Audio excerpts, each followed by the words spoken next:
All right, this is slide 27. We are going to look at the last part of this unit, which is solutions and some of those, I guess some of the particulars of solutions. So solubility graphs, and then like the parts of a solution. So just like our song that we just heard, there are some parts. Okay, you have to stop talking now. Understand? Thank you. All right, so the solvent is going to be what does the dissolving. Okay, the solute is the substance that gets dissolved. There's a ton of these S words. It is super easy to get them all confused. Saturated, supersaturated, solution, solvent, solute. Like, blah, right? How are you going to keep them all straight? Well, the way that has helped people in the past is if you think about the word solvent, it has a V in it. It's the one that does the dissolving. Well, the word dissolve also has a V in it. So the solvent is going to do the dissolving. So if you don't hear Mr. Edmund's song playing in your head after we've listened to it 3 or 4 times here in the next week or so, you can always look at the letters in the words. Solvent with a V is going to do the dissolving, and it also has a V. The way that I remember solute, it's the cute little amount that's going to get dissolved. Okay? It's usually the smaller amount that's being added to the liquid. All right? So we're going to do our demonstration sometime this week when it fits good, where I take the Crystal Light and put it in the water. The Crystal Light is that cute little amount. It is the solute that is going to get dissolved in our solvent. All right, the solvent is going to be our water, which is going to do the dissolving. So if you just take a second and make sure that, like you're keeping the S words all straight, it's not that difficult, but if you don't take your time and you're just rushing, it's definitely easy to get them kind of confused. All right, so water is typically called a universal solvent. It is a very, very common liquid that will dissolve a lot of things. All right, so you have to kind of, if you're dealing with something that has water, water's going to be the solvent. All right, it's going to be the dissolving factor. All right, so the solutions are made up of the solvent and the solute. Here's the picture, right? Our water is our solvent, and the solute, there's our small little pieces. Okay, I know that a lot of times dissolving looks like it's a chemical change because you see something disappear. Now it looks like something totally different. You go from clear water to pink powder, you put them together, now you have a pink liquid, right, for that Crystal Light or that juice. Looks like it is chemically combined, right? But anytime we're talking about a solution, it is a physical mixture, and that's what that demonstration will prove when we boil that water off. We'll be left with just the solute powder remaining. So again, if water's involved, I'm not going to say 100% of the time, but 99.9% of the time, it is going to be what does the dissolving. Is that universal solvent. All right, so now we're going to talk about solubility. Solubility is all just about how well something can dissolve. How well does it have the ability to dissolve?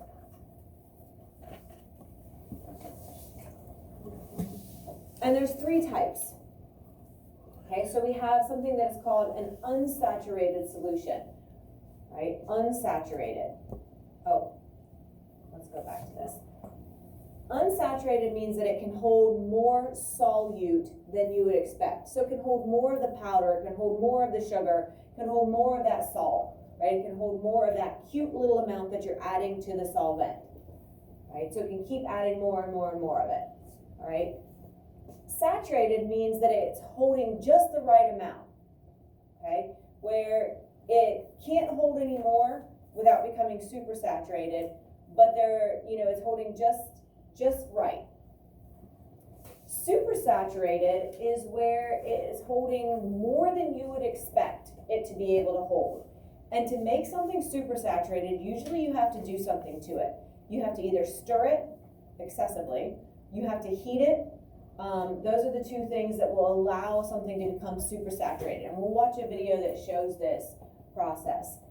If something is supersaturated, if you put what they call a little seed little crystal in of that same solute. So let's say this is sugar water. If I put like a little grain of sugar in, if it is super saturated, then all it takes is that one little piece of seed or that one little part of that sugar to go into that new solution that's super saturated, and it will crystallize, like it will form like around it, and the solid will come out of that liquid.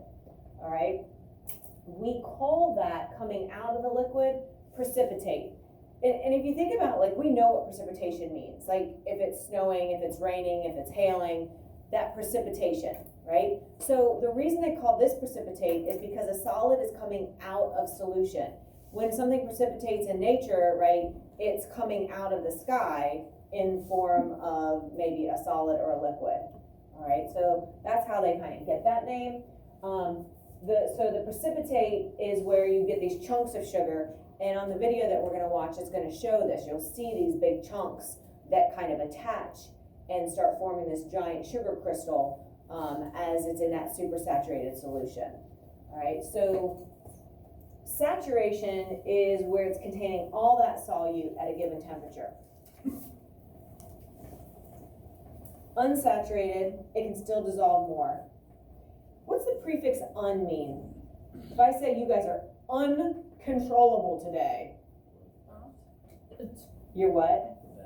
The best. The best? No. Yes. Try again. Not able to be controlled. Yeah, not able or can't. So basically it's saying not, right? You are not controllable today, temporarily. A loose cannon. Yes, that, right? So unsaturated means not saturated. And then supersaturated, right? If you put that super in front, like superscript, we've talked about, like for our, when we were looking at our chemical equations, you have that superscript. What does super mean in that situation? Above, right? This is above saturation. So it doesn't mean like it's great saturated, like, wow, you're super. It means above saturation, okay? So it's gonna contain more solute than you would expect. And when you're at this supersaturated part, that's when, if you put a little seed crystal or you put a little bit of solid in, that's gonna give that solute something to latch onto, and it's going to kind of turn into that precipitate. Okay, and you can see, like, at the unsaturated, like, you don't see a lot of, like, the solute mixed in. Like, there's still plenty of room. Here, you can see that where it's saturated, it's holding just the right amount. And then look how much darker this supersaturated solution looks. So this is super concentrated. This would be very diluted. All right, so concentrated, meaning you have a lot of it packed in that space. Diluted, meaning it's just kind of a weak mixture, right? Let's see. Just another view of this. Unsaturated, you can dissolve more. Saturated, meaning that's all you can hold, and then it's not dissolving anymore, and you see it kind of sometimes accumulating on the bottom. And then supersaturated, if you, again, that's where it might precipitate out that solute, where, you know, if and we'll see this in the video again, but it will kind of form like a giant cluster, or they call it a crystal of that solute, and then because it's more dense, it will settle at the bottom. If you think of a sponge, if you have a dry sponge, totally dry, and you start putting drops of water on it, it's going to remain unsaturated as you can keep adding more and more and more and more drops, right? Now think of the sponge that is totally saturated. So as I add a drop has to come out. I add a drop falls out. I add a drop, and the sponge can't hold anymore. It's totally saturated. This happens to our ground a lot. Like right now, the ground is very saturated. So if we get any more rain or snow, like it can't hold or absorb anymore. And so that's when we get standing water, right? That water has nowhere to go. It can't soak into the ground. The ground is totally saturated, right? And so if you think of that sponge or think of the ground, right, as absorbing, if it can't absorb any more or take any more of that in, then that's the saturation point, okay?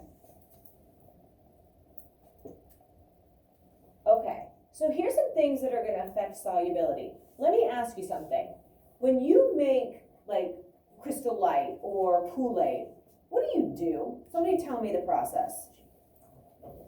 This also happens with hot chocolate as well. Yes. You boil it and then it starts to dissolve, and then as you stir it, the solute gets more and more dissolved until the solution is combined.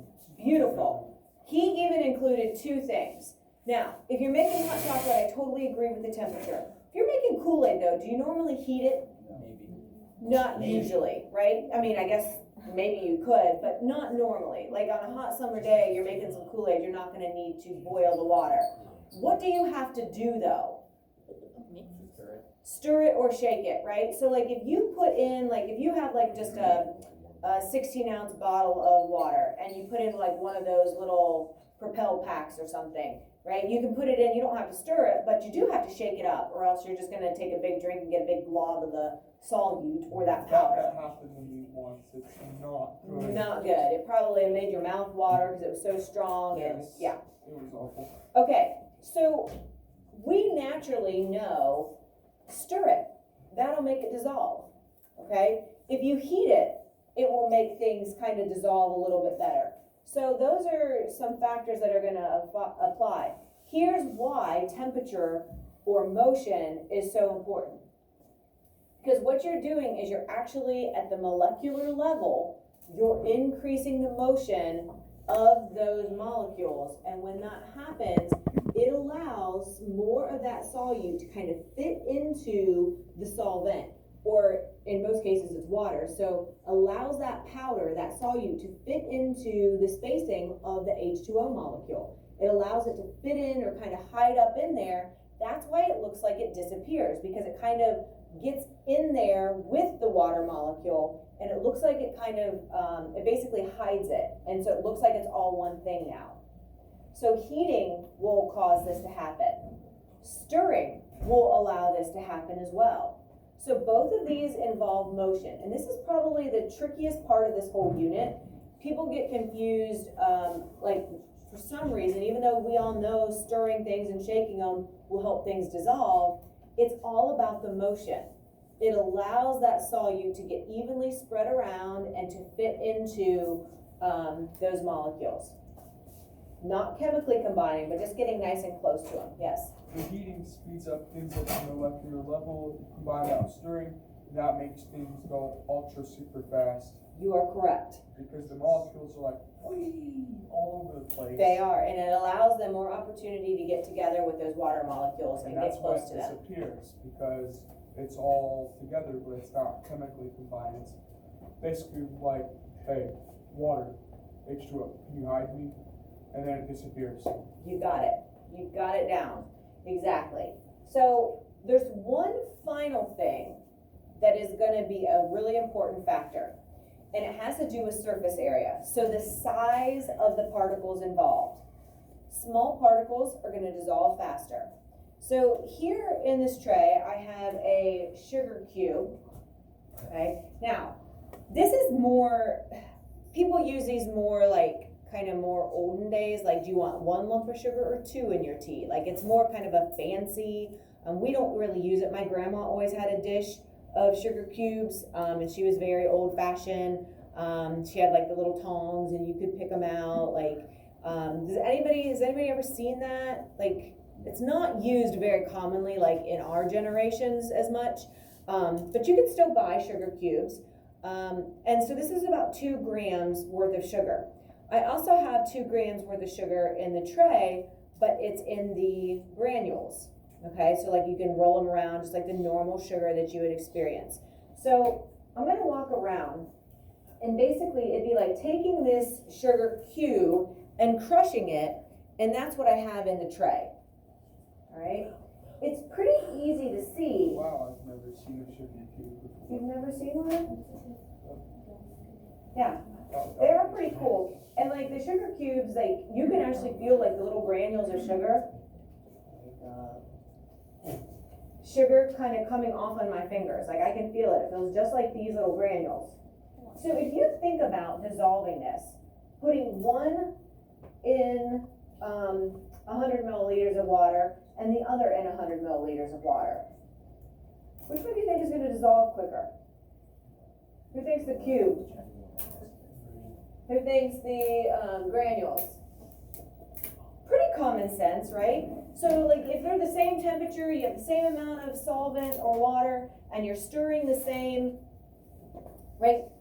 Probably your granules are gonna dissolve a lot quicker, right? The reason why is this cube, you only have six sides that are in contact with the solvent or the water. Here, every single granule is a cube, and it has six sides. So it's getting basically like attacked by the solvent by a lot greater surface area than the cube is. So it's not that this dissolves like worse, it's the same exact composition. It's still sugar, it's that sucrose. But the difference is this surface area. So the granules provide a lot greater surface area for that solvent than the cube does. All right, so we have two motions, and then we have one particle size that are gonna affect our dissolving ability. Thank you. All right, so it's the surface area that is giving us that, that ability to dissolve better or quicker, I guess. Because they'll both dissolve, it's just one's gonna do it a little easier and quicker. All right, so temperature, okay, the other thing, we're gonna have a whole unit on states of matter and like what it means, like the molecular level to have like solids versus liquids versus gases. When you increase temperature, what you're really doing is you're spreading the molecules out, and as you spread those molecules out, they get moving. Think of a pan of water boiling, right? If you have a pan, there's water in it and it starts to boil. Is the water still? It's moving, right? You have all that motion. So that's what I want you to think of. When you increase temperature, you're increasing motion, which allows that solute to kind of get mixed up more. And the same thing when you're stirring or shaking, right? You're providing the motion. So motion, particle size. Those are the things that definitely are going to have a huge effect on that ability to dissolve or not dissolve. Okay. Okay. So again, increasing the temperature is going to increase the amount of solid solute that can dissolve in a liquid solvent. So that cute little powder that will dissolve usually in our water. And so as temperature increases, so does kinetic energy. Kinetic energy is motion, right? So as you increase that kinetic energy, you're increasing motion. So the more kinetic energy the molecules have, the more they're moving around. Again, think of that boiling water. And the more space there is between those molecules. And as you have more space, more solute can fit into those spaces. Not that they're chemically combining with the water, but that they can kind of hide up in there. Allows it to fit into the open spaces.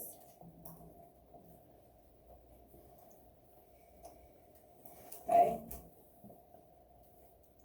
So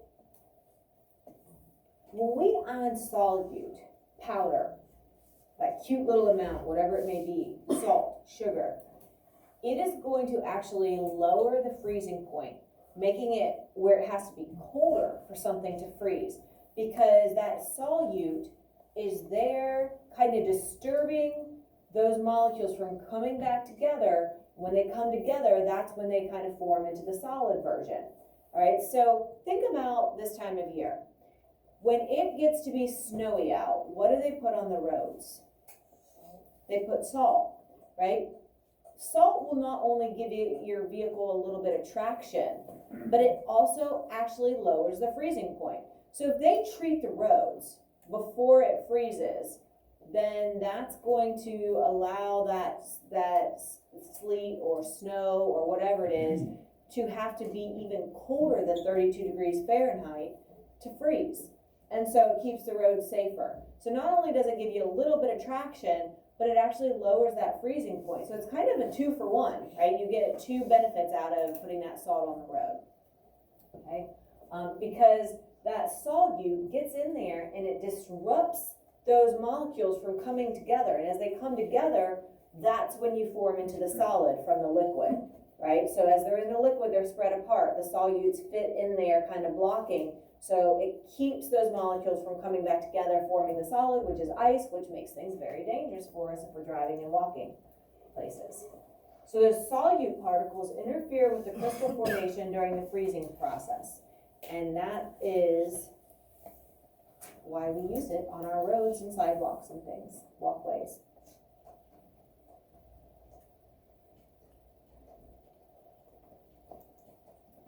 Okay, here's the last idea for this unit. Looking at these with graphing. Okay, so we have saturated, unsaturated, and supersaturated. We said that un means not saturated. We said that super means above saturation. So keep that in mind as we look at these, okay? So what you always do with a graph is you always look at the title. So solubility for potassium nitrate, okay? I don't expect you to know that name. Like I would say KNO3, okay? Here's my line. This is the exact line of saturation. So at all of these given temperatures, there is a set amount of solute that will dissolve. So the solubility of the grams of solute in 100 grams of water.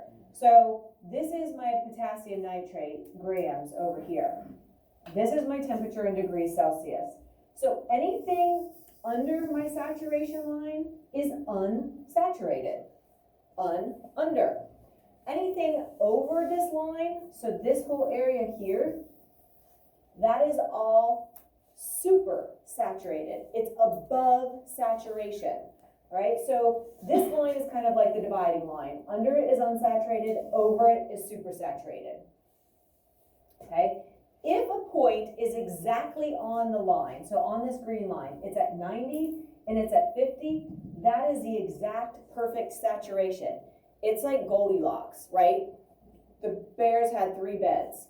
One was too soft, one was too hard, one was just right. To me, saturation is just right. Like it's exactly the way like Goldilocks wanted it, right? One porridge was too hot, one was too cold, and one was just right. That's the saturation, right? So one's gonna be too much, one's gonna be too little, one's gonna be perfect, all right? So saturation is kind of that just right. Under is not enough, and super means that it's still holding more than you would expect, okay? Okay, so at the line is where you're saturated, above it is super, and under it is unsaturated. And you can kind of just use the words to help you. Under, above means super.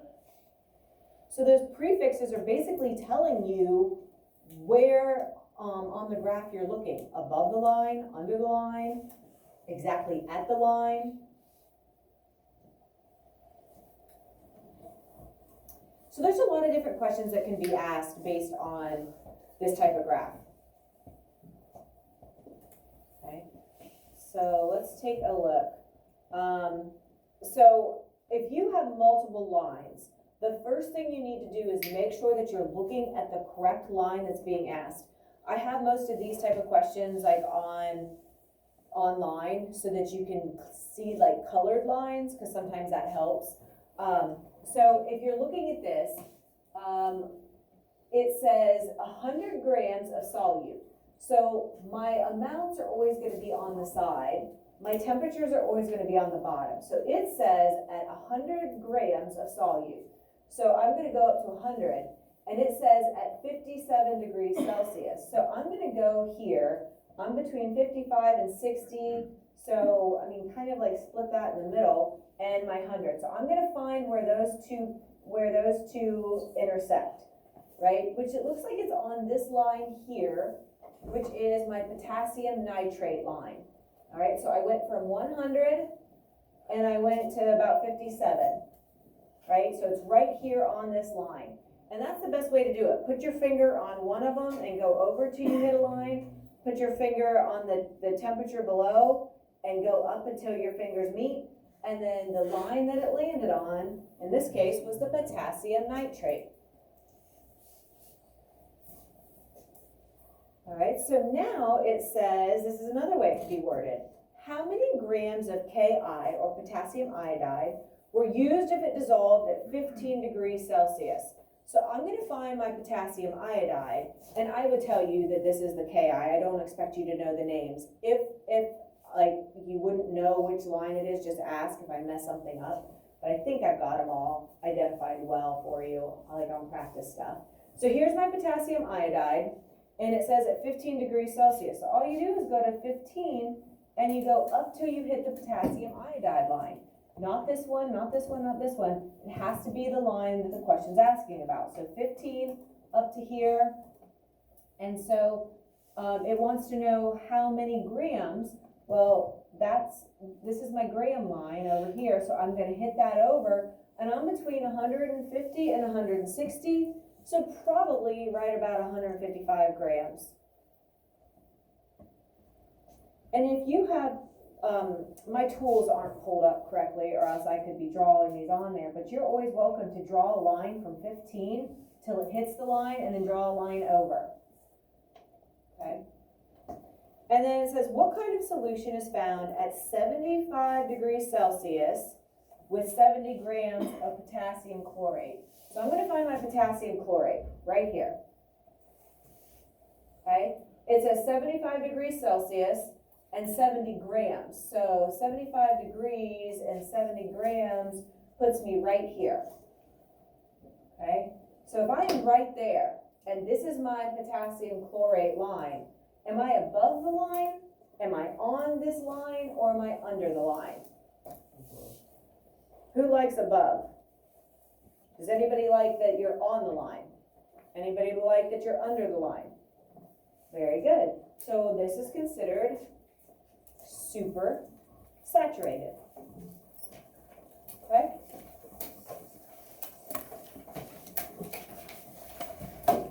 And then finally, this is just another visual. The blue line here is the saturation. So at any of these points along this blue line, that is where it's saturated. Anything under is considered unsaturated. And look at these white dots. Those are like the solute molecules, right? You can visibly see that it looks like you could fit more in. Super saturated, man, it looks like it's really tightly packed. It looks like there's already a ton of solute in that solution. Probably can't hold any more. Okay? So then, again, this is just a good visual. So anything up here would be super saturated. Anything on here underneath would be unsaturated. The blue line is exactly at the saturation point. Okay? So tomorrow we'll watch the video and do some